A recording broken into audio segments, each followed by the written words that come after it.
ایک زازان نام کا نا گویا تھا، آواز بڑی سریلی تھی۔ شراب خانے میں جب محفلیں سجتی تھی تو معاذ اللہ وہ گانے گایا کرتا تھا، سریلی آواز تھی۔ حضرت عبداللہ ابن مسعود حضور کے صحابی، حضور نے فرمایا عبداللہ ابن مسعود اسی طرح قرآن پڑھتے ہیں جس طرح میرے اوپر نازل ہوا تھا۔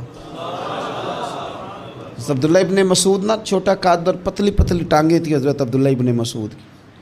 ایک دن درخت پہ چڑھے ہوئے تھے تو کچھ لوگوں نے نا، بچے کرتے ہیں نا مذاق، معاذ اللہ کچھ نے کہا کتنی پتلی ٹانگیں۔